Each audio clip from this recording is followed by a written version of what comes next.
souhaiter un bon dimanche. Et j'espère que le Seigneur vous fera beaucoup du bien. Elles sont prêtes encore à acclamer le roi des rois. Le Seigneur de gloire.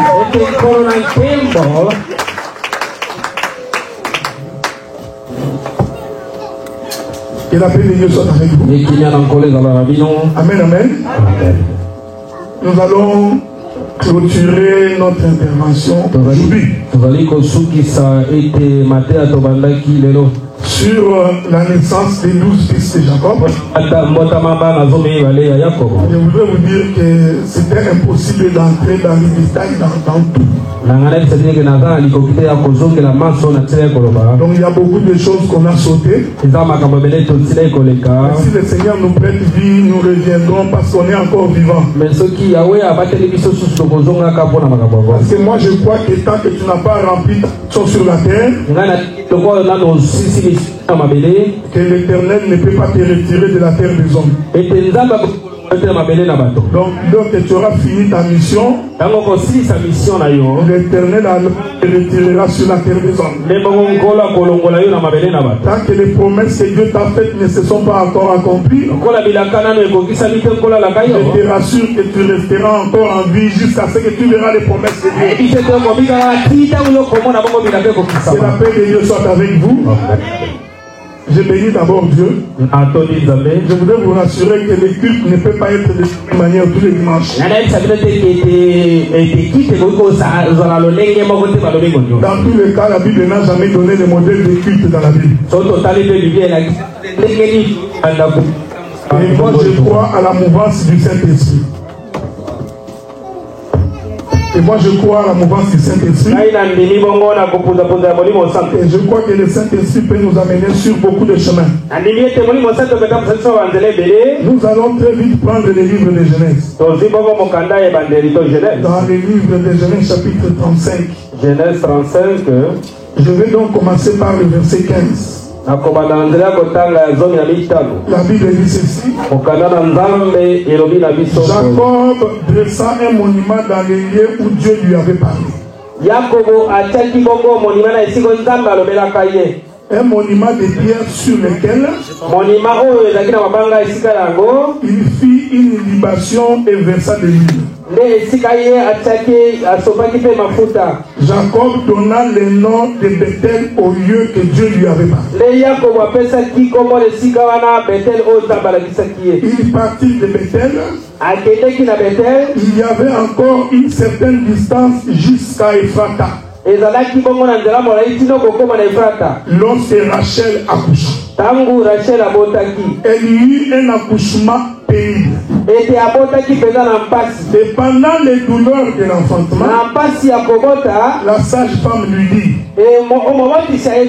ne crains point, car tu as encore un fils. Et comme il allait rendre l'âme, elle était mourante. Elle lui donna le nom de Ben-Oni. Mais le père l'appela Benjamin. Que la paix de Dieu soit avec vous. Amen. C'est le dernier fils de Jacob et le dernier fils de Rachel. Je voudrais attirer votre attention que Rachel a accouché entre Bethel et Ephrata. Est-ce que vous me suivez? Je vous avais dit ceci dimanche, que lorsque Joseph est né, Jacob va dire à son beau-père: laisse-moi partir. En d'autres termes, Joseph, c'est le fils du départ.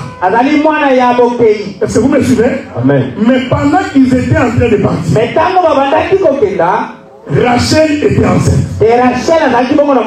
Alors ils sont arrivés à Bethel. Je voudrais vous rappeler qu'est-ce que c'est Bethel. Quand Jacob fouillait Esaü, la Bible dit que Jacob étant fatigué, il vit une pierre. Il prit cette pierre, il mit sur sa tête. Et il se coucha. Pendant que Jacob était couché, il va voir une échelle qui va du ciel, de la terre vers le ciel.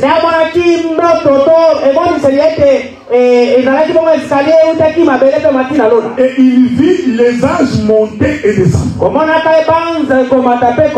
Est-ce que vous me suivez? Amen. Quand il s'est réveillé le matin, il dit, je ne savais pas que là où je m'étais couché, c'est la porte de la maison de l'Éternel. Mais quand vous regardez comme ça, il n'y avait pas de porte. Est-ce que vous me suivez? Amen. J'ai compris que la porte, c'était la pierre. La porte, c'était l'échelle. Et il dit, ce lieu ici est redoutable. La Bible dit qu'il ici là-bas, il prit de l'huile. Il va oindre cette pierre. Est-ce que vous me suivez? C'est très important. Or, l'Écriture dit dans le livre des gens, personne ne peut aller au Père s'il ne passe par moi. Ça, c'est Jésus qui parlait. Il voulait dire, je suis la porte. J'ai compris la vision de Jacob. Ce que Jacob avait vu, en réalité, c'était la véritable porte qui était Jacob. C'est pourquoi, pour entrer au ciel, il n'y a qu'un Jésus qu'on peut entrer au ciel. Il est la véritable porte qui peut rentrer au ciel. Est-ce que vous me suivez? C'est important. Jacob prit de l'huile. Il répandit sur ses rochers. Or, l'Écriture dit encore, Jésus dit, celui qui veut boire doit venir auprès de moi. Je lui donnerai des noms qui ne tarira jamais. Oh, souvenez-vous, quand Israël voulait boire dans le désert, il fallait que Moïse trouve un rocher et qu'il frappe ces rochers afin que l'eau puisse sortir. Donc les rochers qui fait sortir de l'eau pour que le peuple puisse boire, c'est ces rochers qu'on a frappés. Si le rocher n'est pas frappé, il ne peut pas faire sortir l'eau. Est-ce que vous me suivez?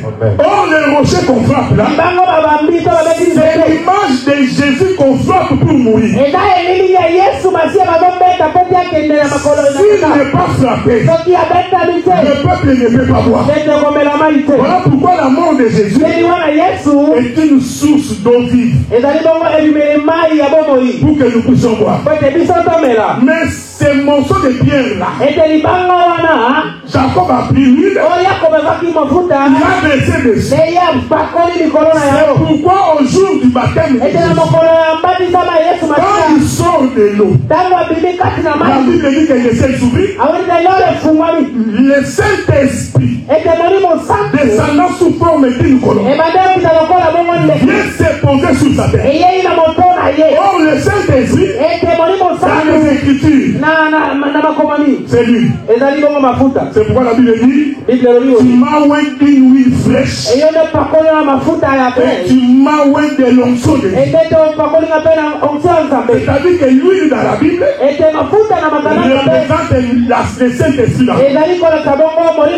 C'est pourquoi aujourd'hui on ne peut pas répandre l'huile sur quelqu'un, parce que cette huile-là représente le Saint-Esprit.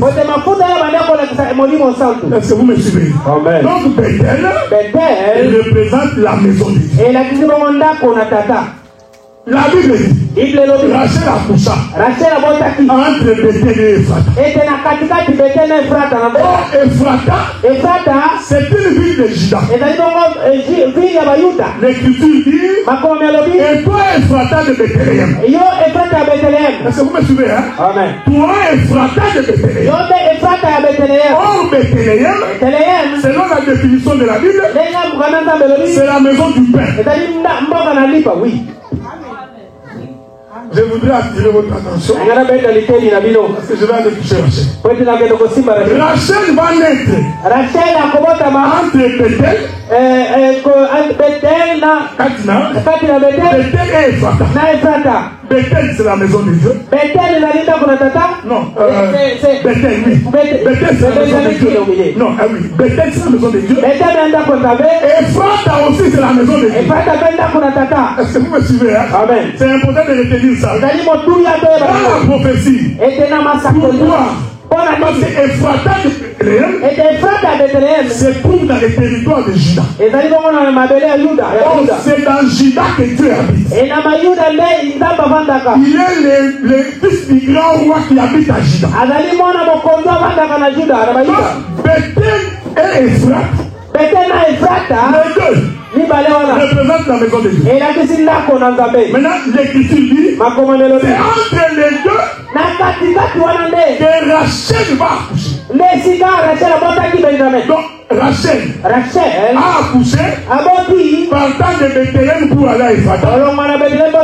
Dans un autre langage, quitta la maison de Dieu vers la maison de Dieu. Mais quelque part là au milieu, Rachel va accoucher. L'écriture dit, Rachel a accouché avec des forts douillons de la femme. Vous avez lu votre livre. La Bible n'a jamais mentionné toutes les femmes qui ont accouché qu'il y avait des douleurs de l'enfant. Mais je crois qu'il y en avait. Mais la Bible n'a jamais dit quand Léa voulait accoucher, il y avait des douleurs de l'enfant. Il a voulu accoucher. La seule femme pour qui on dit que cette femme a souffert des douleurs de l'enfant pour donner naissance à Benjamin. Regardez. Quand Benjamin naît, suivez-moi bien, tous les fils de Jacob, ce sont les mamans qui donnaient les noms. On est ensemble, non? Oui. Mais quand Benjamin naît, Rachel donne les noms avant de mourir. Il s'appellera Ben-Oni. Le père vient. Il dit non. On l'appellera Benjamin. Ben-Oni veut dire le fils de la douleur. Est-ce que vous me suivez? Ben-Oni veut dire le fils de la douleur. Alors que Benjamin veut dire le fils de ma droite. Je voudrais attirer ton attention. Quand Benjamin naît, Rachel doit mourir. C'est-à-dire le lieu de la mort de Rachel. C'est le lieu de la vie de Benjamin. Je vais répéter ça. Là où Rachel est en train de mourir, c'est là où Benjamin doit naître. Et c'est entre Bethléem et Ephrata. Nous nous posons la question. Quelle est cette Rachel là qui est en train de mourir et qui doit une naissance? Est-ce que vous me suivez? Amen. Écoutez frère, l'évangile, ce n'est pas la répétition des versets. Non. L'évangile, c'est l'explication de ce qui est écrit. Quelqu'un qui répète juste l'écriture, il ne prêche pas. Celui qui prêche donne l'intelligence de ce qui est écrit. Quelle est cette Rachel qui est en train de accoucher? Écoutez, elle a accouché avec les sages-femmes. Est-ce que vous me suivez? Et il y avait une forte douleur. Cette douleur-là, amenant Rachel à mourir, pour que Benjamin sorte. Et c'est Benjamin qui sort. Ben-Oni, le fils de ma douleur. La douleur de qui? La douleur de Rachel. Mais le père vient, il dit, c'est lui qui est le fils de la douleur. Et le fils de ma droite. Maintenant, écoutez, si je reste ici, c'est que je n'ai raconté que l'histoire de la Bible. En quoi cette histoire ici devient la pensée de l'Éternel? Résonnez ensemble, non? Amen. Regardez. Il dit à Jésus. Il dit tu ne mourras pas. Jésus dit non. Rien de moi, Satan. Il est important. Que je m'aime. On est ensemble, non? Oui. Maintenant, la Bible dit. Quand Jésus entre dans le jardin de Gethsemane, Jésus s'est mis en souffrance. Pourquoi Jésus souffrait-il? À cause des douleurs de l'enfant. Parce que Jésus savait. Si je ne meurs pas, l'Église ne peut pas naître. Laissez-moi te parler, frère. En réalité, Jésus, depuis qu'il était né, jusqu'à sa mort, il était enceinte. Maintenant, vous vous posez la question. Non, comment un homme tombe enceinte? Nous prêchons la folie de la Bible. Regarde Israël. Israël. Toi qui tues le prophète. J'ai voulu te rassembler comme une poule. Il y a moi ici. Est-ce que vous me suivez? Amen. Jésus ici. Il s'identifie comme une femme. J'ai voulu te rassembler comme une poule qui rassemble ses poussins. Je vais dire ceci.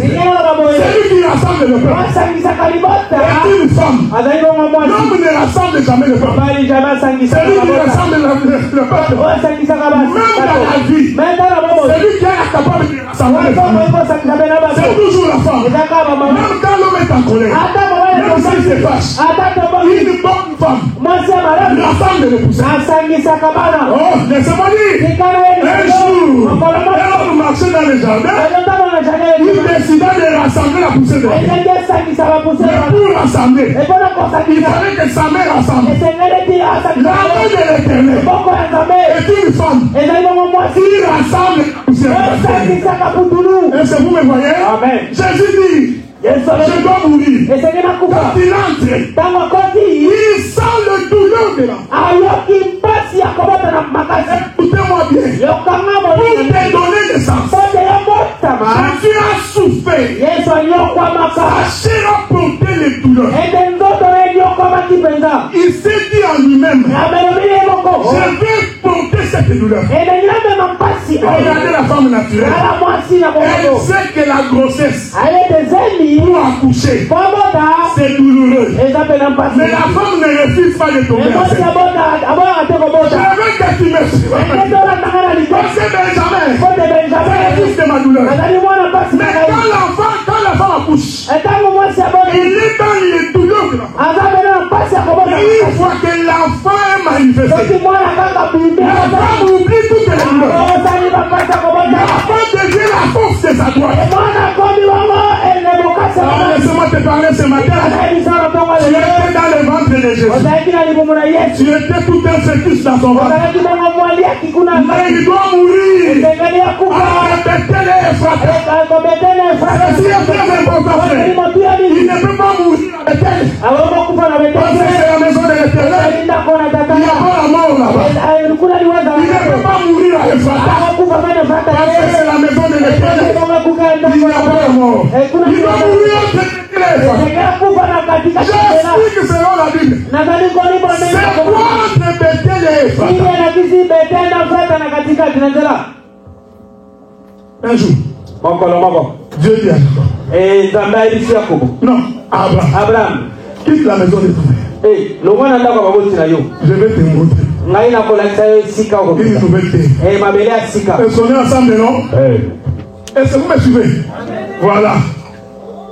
Je vous informe que Dieu n'a jamais donné à Abraham une nouvelle terre. Il faut lire la Bible. Il a pris Abraham à Cana. Amen. Dieu avait pris Abraham à Cana, en Mésopotamie. Il marche avec Abraham. Isaac. Isaac, Jacob. Jacob le 12. Le 12 en Égypte. On est ensemble, non? Amen. Arrivé en Égypte. Dieu fait sortir ses peuples. Il les retourne à Canaan. Là où il avait pris les paix. C'est pourquoi nous disons qu'il ne peut pas entrer au ciel. Si lui-même n'est pas descendu du ciel. Pour que tu entres au ciel, il faut que tu sois descendu du ciel. Est-ce que vous suivez ce que je dis? Regardez, il est venu du ciel, il est descendu sur la terre, il doit remonter au ciel. Or le ciel, c'est Bethel. Quand il descend, la terre, c'est le milieu entre le ciel et terre. Quand il finit le ciel, non, quand il finit la terre, il rentre au ciel. Est-ce que vous me suivez? Amen. Non, je vais répéter ça. Laissez-moi répéter ça. Jésus est venu du ciel. On est d'accord, non? Et il doit rentrer au ciel. Donc le ciel, c'est la maison de Dieu.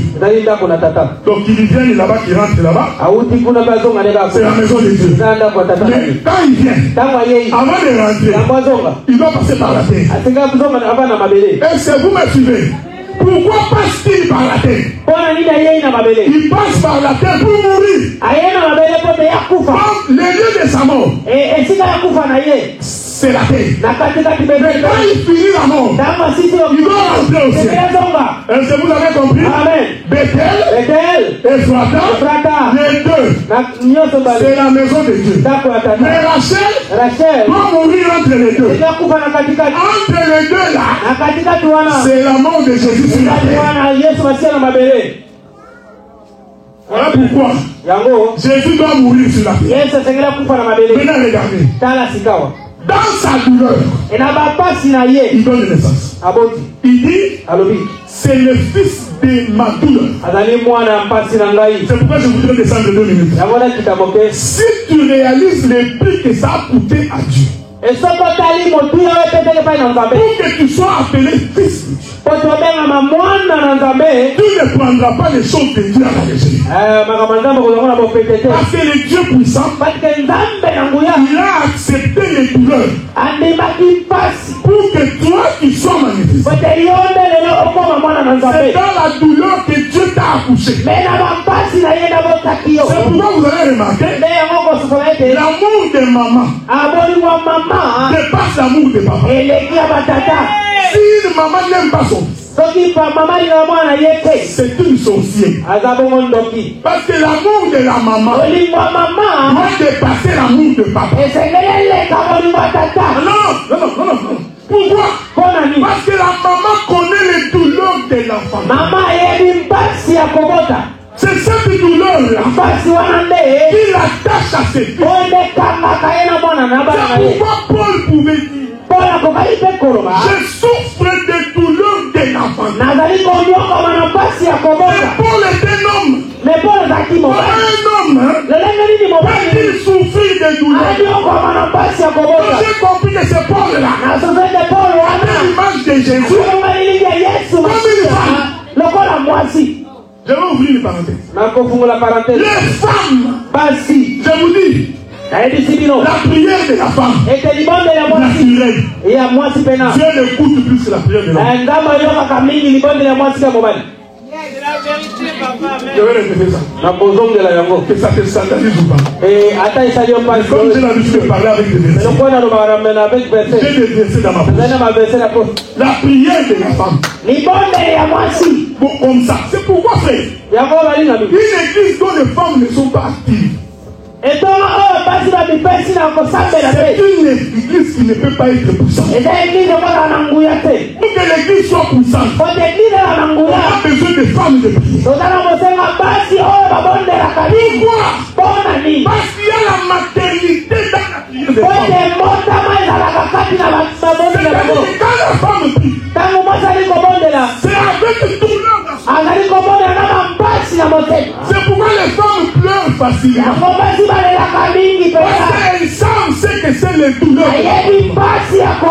C'est pourquoi Jésus dit, quand on l'a mené à la croix, tous les hommes ont fui.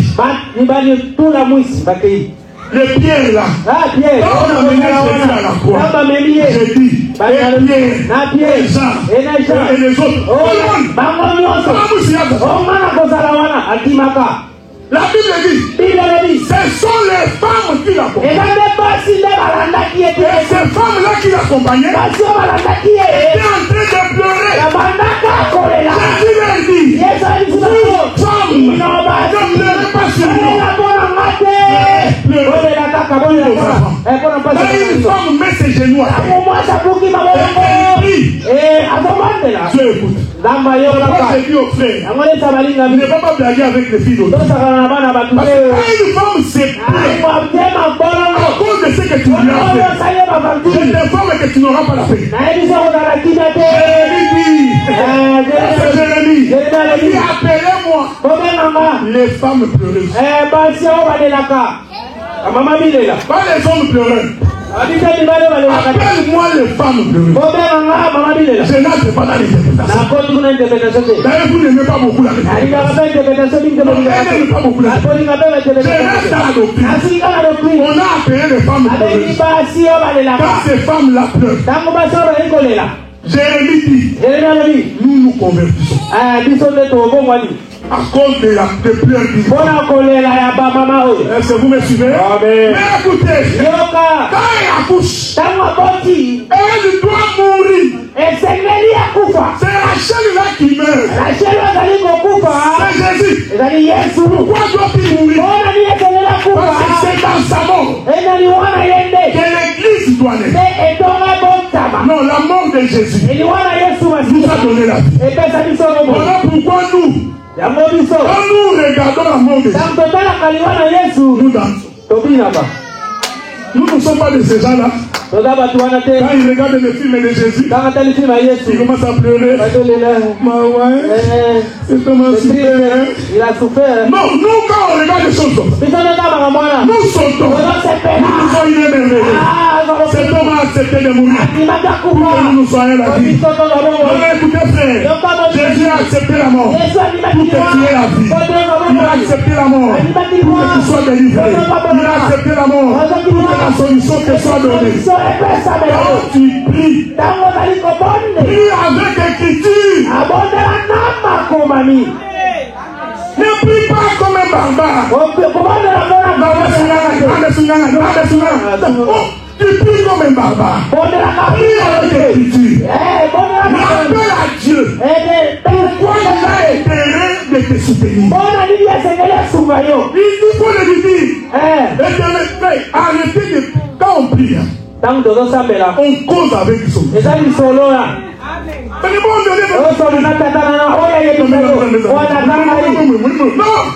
quand tu pries, parle à ton créateur. Et Dieu du ciel. On sait que je suis aujourd'hui. C'est à cause de toi. Tu as accepté l'ignominie de la croix. Dieu lui-même voit que c'est que tu es venu. Tu es venu. Tu es mort. Ta souffrance. Tu m'as donné la vie. À cause de toi, je suis devenu riche. Toi, tu es devenu pauvre. Accomplis ta promesse. La Bible dit, c'est lui qui éloigne la loi de Dieu de sa bouche. Sa prière est une abomination. C'est-à-dire, si dans ta bouche, il n'y a point d'écriture de ce que Dieu a dit, Dieu n'écoute pas ta prière. Voilà pourquoi, dans la souffrance, Benjamin est. Mais quand il naît, on l'appelle Benoni. Fils de la douleur. Non, c'est merveilleux. Le père vient. Il dit non. Lui, il s'appellera Benjamin. Parce qu'il est la force de ma droite. Ils sont nés ensemble. Amen. Il faut retenir ça. Parce que Benjamin, c'est Ruben. Quand nous allons toucher la prophétie, vous allez voir que Benjamin, c'est Ruben. Il est celui qui clôture la marche. Est-ce que vous me suivez? Celui qui commence la marche, c'est Benjamin. Ruben, c'est lui qui clôture, c'est Benjamin. En d'autres termes, Ruben, c'est l'alpha Et Benjamin c'est Oméga. Quand l'écriture dit c'est le même qui est Alpha, c'est le même qui est Oméga. Laisse-moi te dire, celui qui commence la marche avec toi, c'est Alpha. C'est lui qui ouvre le chemin. Quand tu t'engages dans ce chemin, ne regarde pas derrière. Parce que derrière, il y a Oméga.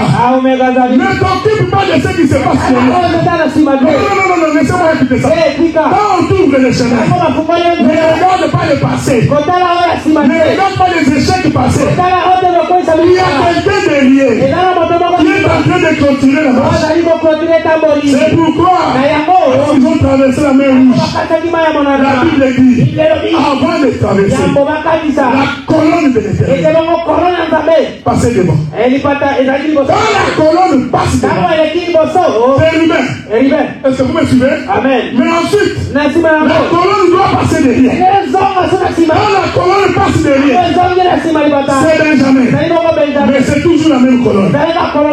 Les fils, c'est le fils de ma droite. Le père vient, il dit non, c'est ma droite. Maintenant parlons de la droite. La douleur, c'est la souffrance. Bien aimé frère, ça marche de paix. Ça marche ensemble. Dans les choses de Dieu, les douleurs doivent marcher avec la puissance. La souffrance là, cela ne veut pas dire que Dieu n'est pas là. Quelque chose me vient à l'esprit. Je voudrais que tu restes connecté. Paul entre dans un bateau. La Bible dit qu'il y a une tempête. Une véritable tempête. Est-ce que vous me suivez? Tu es dans un bateau. Les gens pensent que tu vas mourir. Les gens dans le bateau ont dit non, quelque chose ne va pas. Mais Paul était dedans.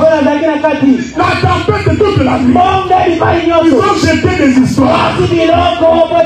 Dieu les a aidés. Ils ont traversé. Ils sont arrivés quelque part. Il faisait froid. Ils vont aller ramasser les bois pour s'échauffer. Paul touche les bois. Une vipère s'accroche à sa main. Est-ce que vous me suivez? Sorti d'une douleur vers une autre douleur. Les gens regardaient Paul. Il dit cet homme ici. Non, il a échappé à la mort. Il sort de la mort. Il est encore attrapé par une vipère. Les gens qui disent tu mourras. Attendez, vous allez voir. La Bible dit que ces gens attendaient pour voir comment Paul a été mordu. Comment il va mourir? Laisse-moi te dire, ils vont attendre. Nous attendrons.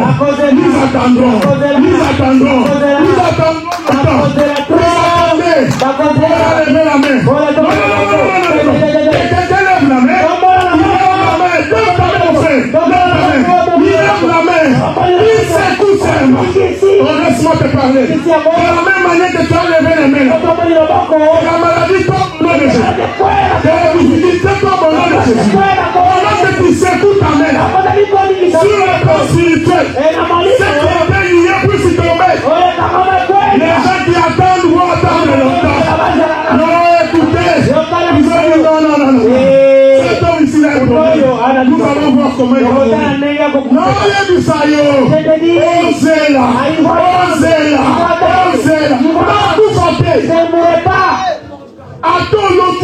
Même si tu as songé quelque chose. Et moi je suis mort. J'ai toujours dit ça.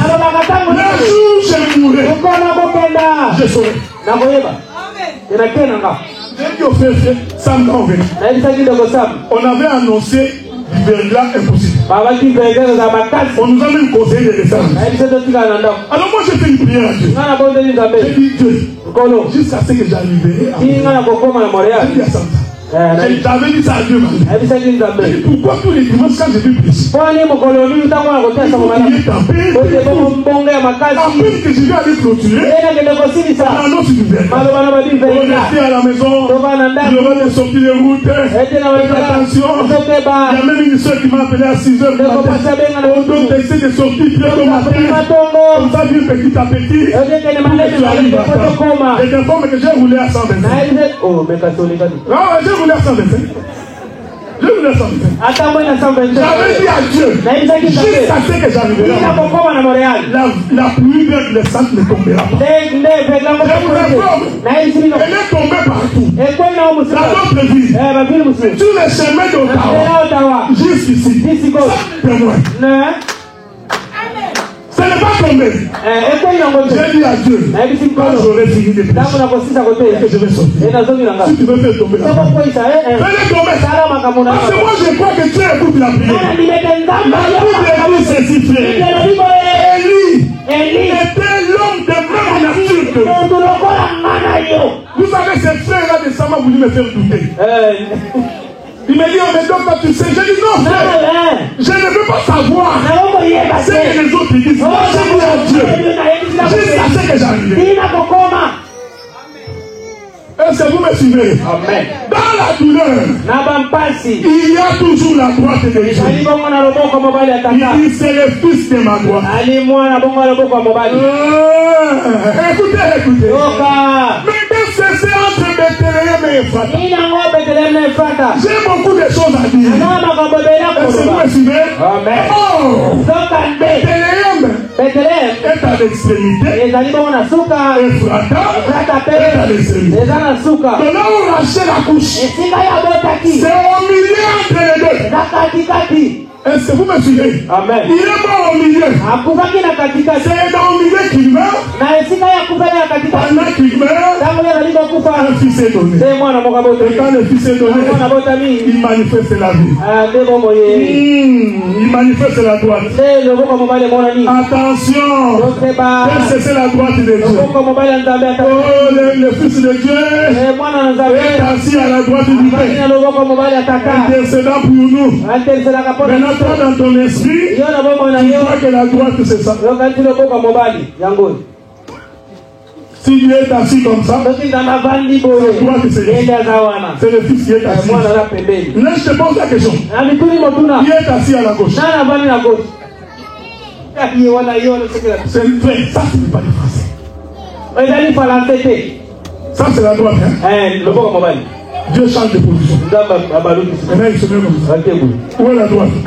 Aussi. La droite, c'est ici ou c'est ici? Que la paix de Dieu soit avec vous. Si vous comprenez ces choses, vous allez vous attacher à Dieu. Parce que là où se trouve la faiblesse de Dieu, c'est là où se trouve sa force. C'est pourquoi l'Écriture dit que celui qui est faible, qui disent qu'il est fort. Parce que dans ce qui paraît faible là, je t'informe qu'il y a une puissance. Pourquoi je vous avais dit un jour, quand David descendait dans la vallée, est-ce que vous me suivez? Amen. Non. Écoutez, quand David descendait, quand Goliath a regardé, il a vu quelqu'un de très faible. Il dit, mais regardez-moi c'est ça. Non, il ne faut jamais vous fier aux apparences. L'homme de Dieu, la femme de Dieu, on ne les regarde pas selon l'apparence. On les regarde à ce qu'il a. Est-ce que vous me suivez? Amen. Il faut regarder l'homme, la femme de Dieu dans ce qu'il a. Goliath s'est fié à l'apparence. Il dit, je vais te prendre. Je vais te déchirer. Comme on déchirait chez vous. David lui dit, tu viens devant moi avec des lances et des javelots. Est-ce que vous me suivez? Amen. La victoire de l'Éternel n'est pas dans les lances et dans les javelots. Ce n'est pas dans les armes que tu es. La victoire de l'Éternel se trouve dans le nom de Dieu. Je viens devant toi avec le nom de l'Éternel.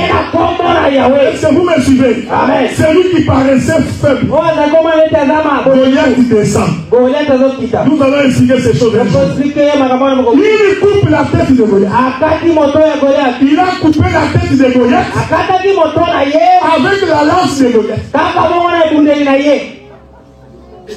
Est-ce que vous me suivez? Amen. Comment lui est petit enfant?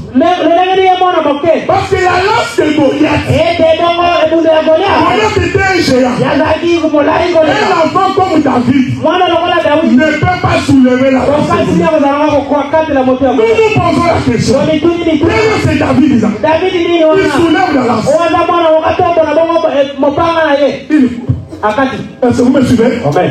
Je voudrais dire à quelqu'un, une fois que David a coupé, il a dit à ceux qui restaient derrière, emparez-vous des Philistins. Ah, écoutez-moi bien. Quand la tête du serpent est coupée, les corps peuvent bouger. Mais en réalité, il n'y a aucune force. Est-ce que vous me suivez? Amen. Non, c'est que tu as ton problème là. C'est juste la queue du serpent qui est en train de bouger. La tête a déjà été coupée. Tu ne peux pas avoir peur de la queue. Ce n'est qu'un mouvement. Quand la délivrance s'approche, les difficultés s'approchent aussi. C'est un principe de Dieu. Quand Dieu veut te bénir, il va commencer par te faire passer par les difficultés. La bénédiction de l'Éternel passe par les difficultés. Regarde comment tu es en train de chômer. Tu es en train de souffrir. Tu cherches le travail. Mais je t'informe que la bénédiction s'en vient. Souviens-toi comme tu manquais du travail. Tu as pensé que c'était fini. Il y avait une bénédiction qui s'en venait. Là, quand tu n'as pas les papiers maintenant. Non, c'est juste la queue du serpent. Est-ce que vous me suivez? La bénédiction s'en vient. Quand Israël voulait sortir de l'Égypte, il a dit que Pharaon a augmenté la souffrance. Pharaon Israël de sortir. Non, tu n'as pas encore touché. Le ne vient pas. Laisse-moi te dire, la queue du serpent est juste en train de bouger. Sois en paix. Au jour de l'Éternel, tu témoigneras. Voici le fils de ma douleur. Et c'est celui-là qui est également ma force. Est-ce que vous me suivez? Non, écoutez. La droite de Dieu vient tout simplement dire, Dieu dans sa puissance. Je vous donne le pouvoir de marcher sur les serpents, les scorpions. Aucune puissance de l'ennemi ne peut vous nuire. C'est ça la puissance de l'ennemi. Écoutez. Je voudrais donner la foi à quelqu'un. Un sorcier ne peut pas ensorceler un fils de Dieu. Je ne crois pas à cela fait. Je répète ça. Si tu te connais, tu sais où tu tombes, tu sais en quel Dieu tu as cru, même si t'entoure, j'aime ça, même si t'entoure, tu es entouré des démons, des sorciers, des chefs coutumiers, ils peuvent t'entourer, mais si Dieu est avec, ma vie, ta vie, est entre les mains de l'Éternel. Un homme ne peut mettre la main sur. Et ton père parle. Et ta mère parle. Et tes frères parlent. Je te dis, celui qui a Dieu, il n'a pas peur. L'Écriture dit, les envoûtements ne peuvent rien contre les gens. Oui, il ne peut rien contre toi. Vous entrerez dans le même Sois en paix. Un fils de Dieu ne peut pas fuir un sorcier. Si un homme fuit les sorciers, lui-même sorcier, il sait où il se retrouve, il connaît la puissance de l'autre sorcier, parce qu'il se retrouve dans le monde des ténèbres. Moi, écoutez frère, la Bible dit, c'est la parole. S'il y a des sorciers, c'est eux qui vont fuir. Il faut jamais croire que c'est nous qui allons fuir. Non, même s'il va nous laisser les choses, nous allons garder les séances. Que l'Éternel est vivant. La Bible dit, le méchant ne demeure pas dans l'assemblée de Satan. Ils ont toujours des raisons pour fuir. Frère, écoutez-moi. Un homme méchant qui vit dans le péché, il n'aime pas la lumière. Il n'aime pas qu'on lui dise la vérité. Quand on lui dit la vérité, il se moque de moi. Il me met du respect. C'est lui le sorcier. Il est méchant. Mais un fils de Dieu, il a les pieds dans l'évangile. Il sait qu'aucune puissance ne peut le nuire. Est-ce que vous me suivez? C'est Rachel là. C'est Jésus qui accouche. Un homme qui accouche. Comme Dieu. Dieu. C'est un Dieu de répétition. Laissez-moi répéter. Est-ce que vous me suivez? Dieu ne fait pas quelque chose une fois. Il répète. Si Dieu veut te donner une prophétie, pas une fois, il doit répéter plusieurs fois, par plusieurs signes. Et si tu es prophète, tu peux demander à Dieu, Dieu, ce que tu m'as montré, je veux dire quoi? Je te forme. Dieu écoute ta prière. Et il agit. Il va te montrer que tu vas pas. Laissez-moi dire quelque chose de plus important. Le premier ennemi de l'homme, c'est le doute. Celui qui doute n'obtient rien de la part de Dieu. Je voudrais que tu enlèves cette conception-là. Comme l'impression que ça ne va pas marcher. Quand tu dis ça, ça ne va pas marcher. Oh non, tu vois. Moi, depuis que quelqu'un m'avait volé mon argent, je ne fais plus confiance aux frères. On ne peut plus faire les affaires. Si tu donnes l'argent,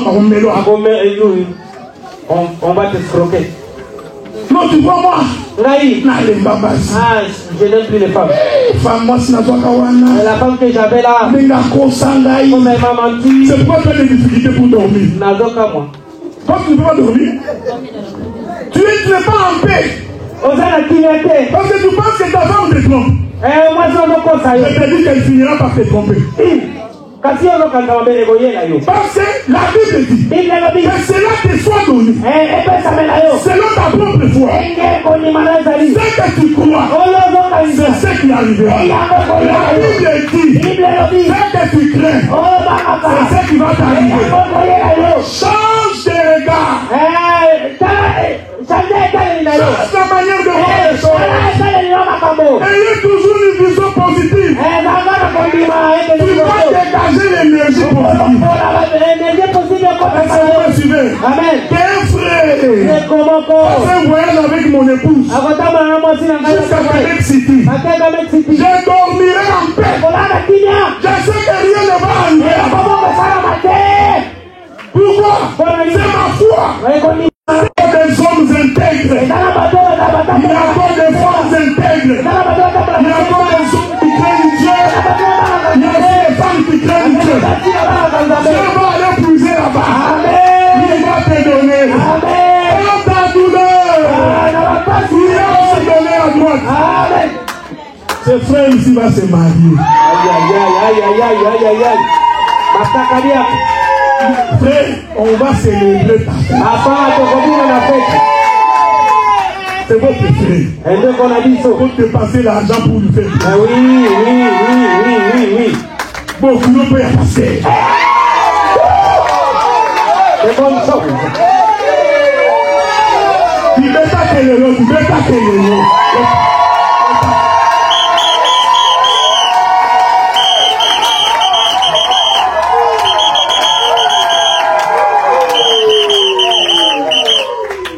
nous t'aimons. Toi et Aurélie, nous vous aimons. Nous vous aimons beaucoup.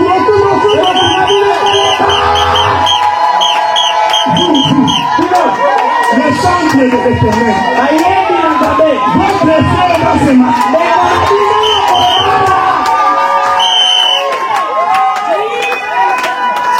Vous le centre. Les uniformes que vous portez là, vous devez les porter le jour où on va les présenter ici. Vous savez, si on épouse ta fille, il faut être content. Dans le temps qu'il y a aujourd'hui, et mes revues, c'est comme lui.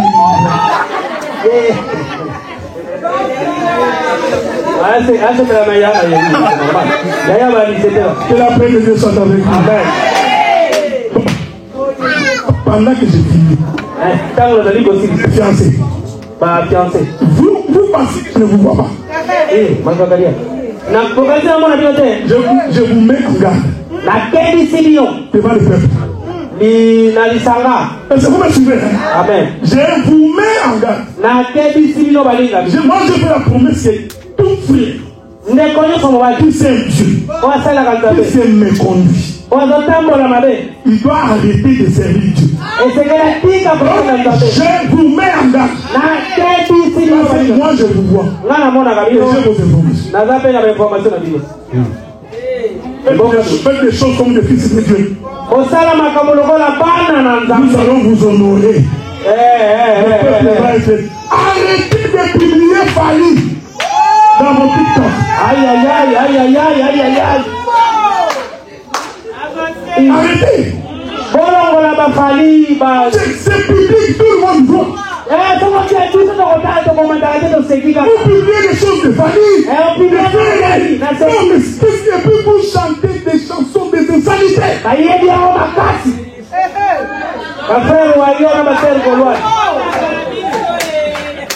C'est par amour que je vous le dis. Vous me connaissez, non? Je vais te saluer après le culte. La vérité, je te dis.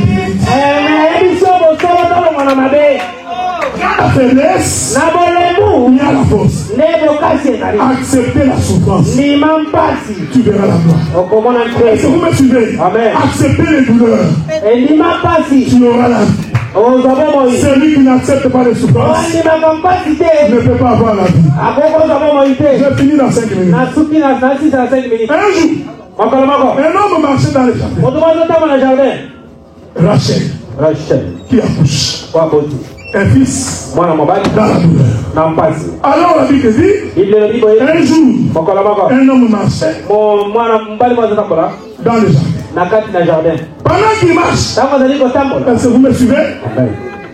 Parce que Rachel doit accoucher avec l'aide d'une sage-femme. Alors pendant qu'il marchait, je parle d'Adam. Pendant qu'Adam marchait, tu as regardé Adam. Il a compris que dans le ventre d'Adam, il y a un enfant. Est-ce que vous me suivez? Amen. Alors la Bible dit, Dieu prit Adam, le frappa d'un profond. Écoutez-moi bien. Jean dit ceci. Lazare qui dort, en réalité il est mort. On est ensemble, non? Amen. C'est-à-dire, quand Dieu a frappé Adam d'un profond sommeil, en réalité Dieu l'avait tué. Pourquoi Dieu l'avait tué? Parce qu'Adam avait dans son ventre, il y avait une femme qui s'appelle Ève. Est-ce que vous me suivez? Amen. Je vais t'aider pour que là tu puisses comprendre. Rachel accouche un fils.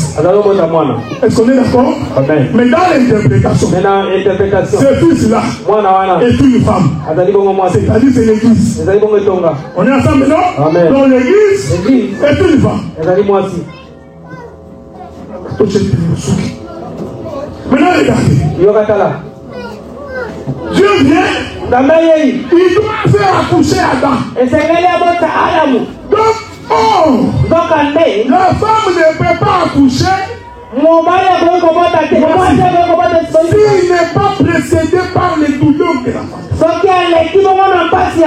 Est-ce que quelqu'un me comprend? Amen. Donc même Adam a souffert des douleurs de la femme. C'est pourquoi l'Écriture dit Dieu ne fera pas d'un profond sommeil. La Bible n'a pas dit Dieu lui donna un sommeil. Il ne fera pas d'un profond sommeil. C'est-à-dire qu'avant que Adam ne dorme, Dieu l'avait frappé. Il frappe. Il frappe. C'est cette mort, c'est cette frappe-là qui entraîne la mort. Mais ils ont un tout petit peu. Vous savez, quand on te frappe, on souffre. L'esprit ne souffre pas. On est ensemble, non? Oui, quand on te frappe là, c'est ton corps qui va souffrir. Mais ton esprit ne peut pas souffrir. On va frapper le corps jusqu'à ce que le corps va mourir. C'est ça l'évangile. Quand nous prêchons, nous sommes en train de frapper le corps jusqu'à ce que le corps meure. Le désir de la chair.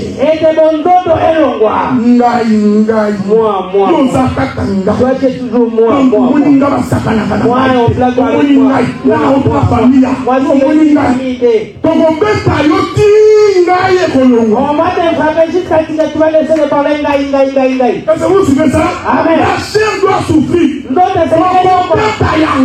va frapper le corps. Et puis le corps, ça fait pas. Tu ne seras pas content. Mais nous allons frapper jusqu'à ce que tu mourras. Ton corps va mourir. Alors tu vivras par l'esprit. Donc cette frappe-là, c'est ce que Dieu nous frappait. C'est ce que nous dormons. Et Adam va mourir. On est ensemble, non? Amen. Adam meurt. La sage femme vient. Il dit Adam, tu as encore un fils. Alors il prit le bistouri. Est-ce que vous me suivez? Amen. Il va opérer Adam par césarienne. L'accouchement d'Adam, c'est fait par césarienne. On a coupé la chair. Il y a une interprétation de la Bible. C'est la circoncision de la chair. La chair doit être coupée.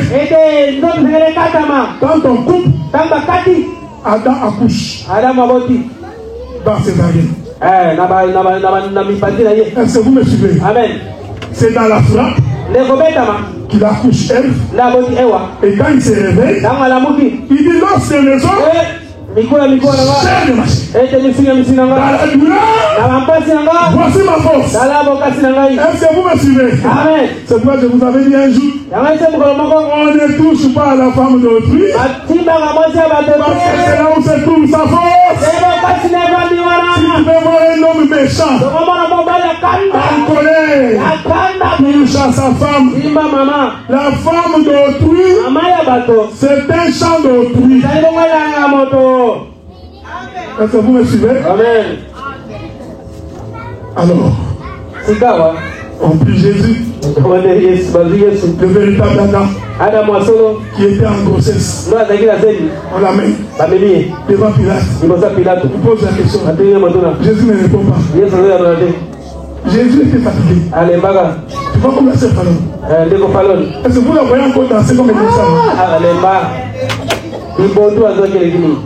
Quand vous parlez, peut m'amousser.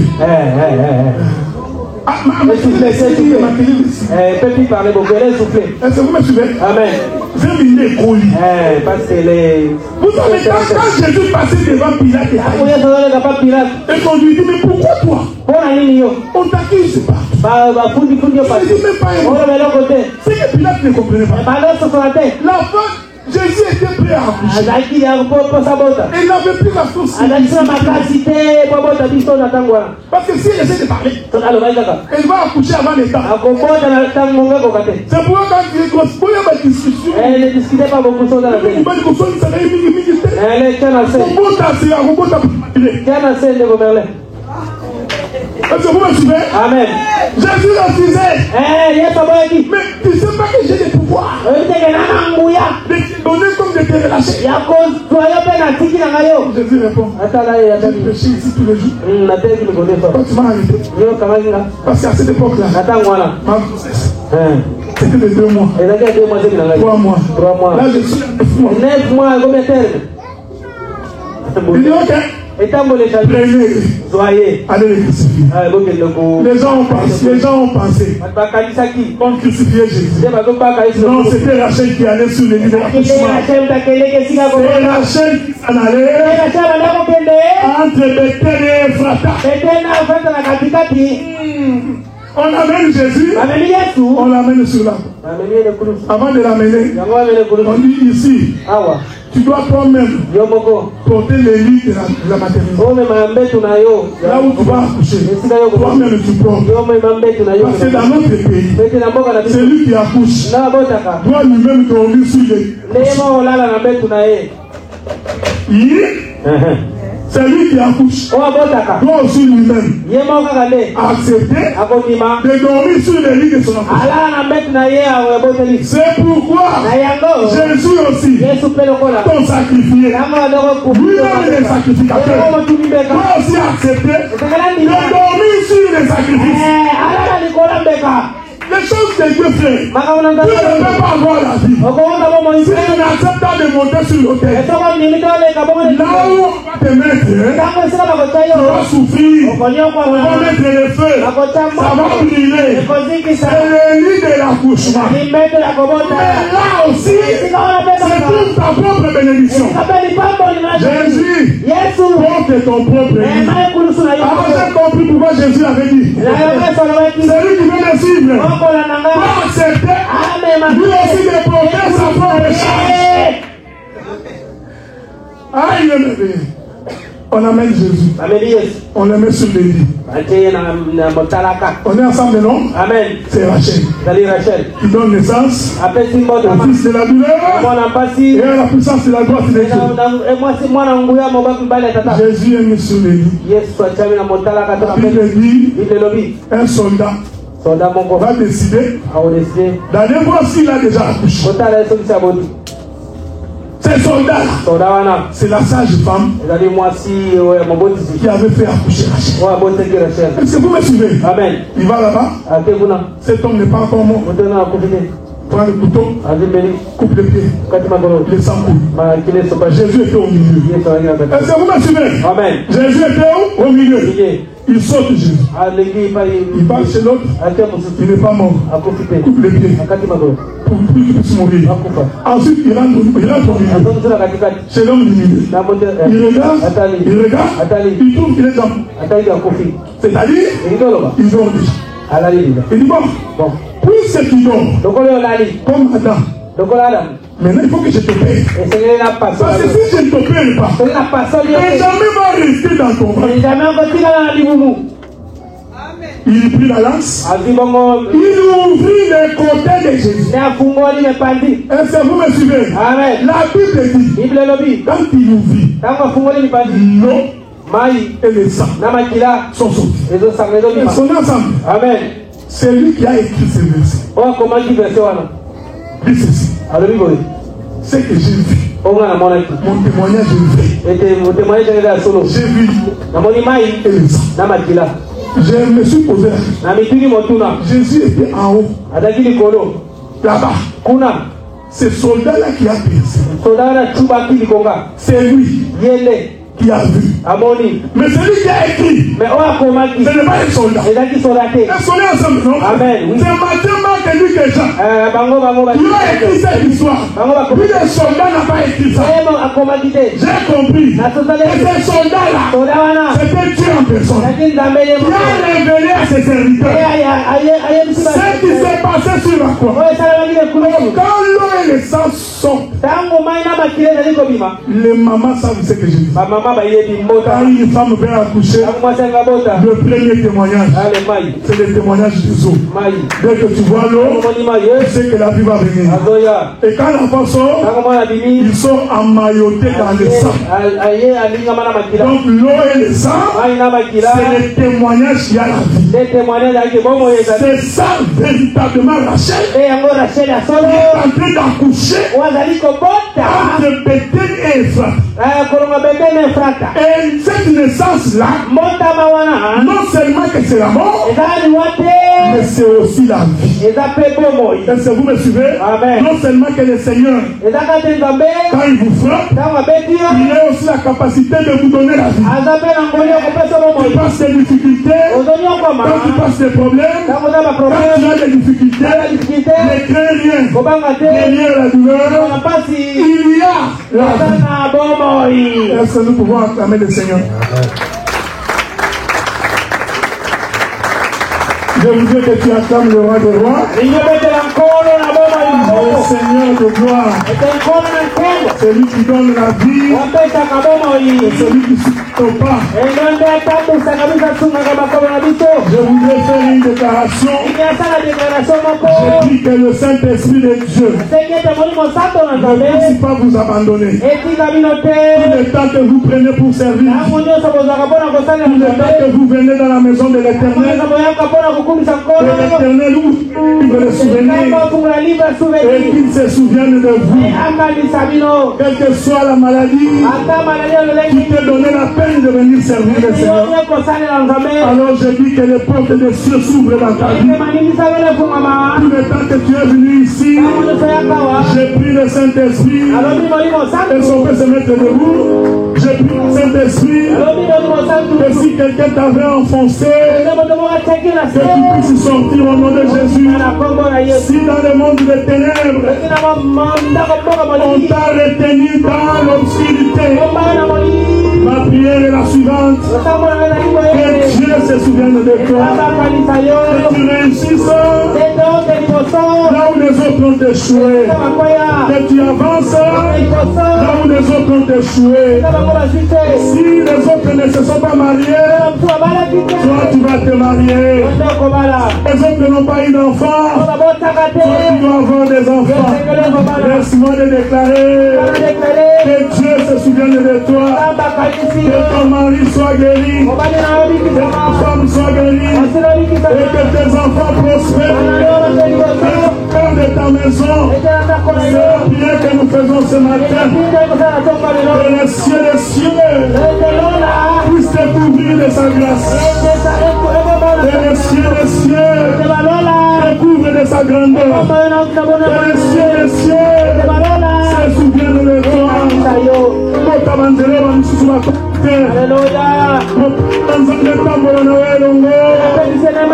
Là où les autres n'ont pas recevoir quelque chose, que tu réussisses au nom de Jésus. C'est ce que nous te demandons. Au nom de Jésus.